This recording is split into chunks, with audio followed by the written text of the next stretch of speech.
দেখো মাথায় কম বেশি সবাই তো হেনা করে থাকো, হেনা করনি এমন তো কেউ খুব কমই পাওয়া যাবে। তো হেনা করার যে সঠিক নিয়মটা এবং এই হেনার সাথে কি কি মেশালে কালারটা একদম ঠিকঠাক হবে এবং দীর্ঘস্থায়ী থাকবে এবং চুলটা খুব স্মুথ হবে, আমি সেই ব্যাপারটাই আজকে তোমাদের সাথে শেয়ার করতে এসেছি।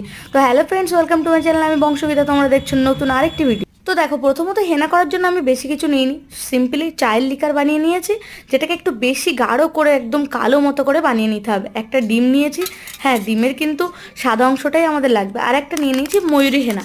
ব্যাস, এর বেশি আর কিছুই উপকরণ লাগবে না।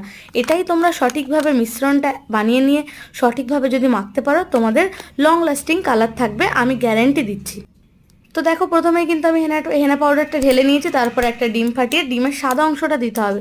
তো দেখো আমার বেশি পাকামির জন্য প্রথম ডিমটার কুসুমটা একদম কেটে ঘ হয়ে গেছে, তারপর আমাকে আবার একটা ডিম ফাটাতে হয়েছে এবং সেই ডিমের সাদা অংশটা আমি ফাইনালি বাছাই করে নিতে পেরেছি, নিয়ে ওটার সাথে হেনা মিক্স করে নিয়েছি।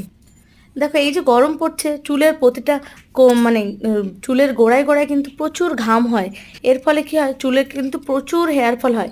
তো আমরা যদি মাঝে মাঝে একটু হেয়ার ট্রিটমেন্ট করতে পারি, তাহলে কিন্তু আমাদের যে হেয়ার ফলের ব্যাপারটা সেটা কিন্তু একটু কম হয়ে যায়।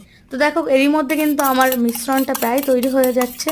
এর মধ্যে আমি হালকা হালকা করে চায়ের লিকার দিয়েছি, আর হালকা হালকা করে জিনিসটাকে ভালো করে মিশিয়ে নিয়েছি। একদম দলা দলা ব্যাপারটা কিন্তু থাকলে হবে না।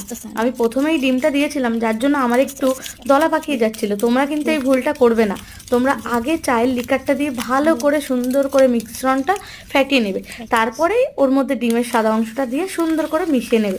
তাহলে দেখবে একটু একদম দলা পাকিয়ে যাবে না এবং খুব সুন্দরভাবে মিশ্রণটা হয়ে যাবে।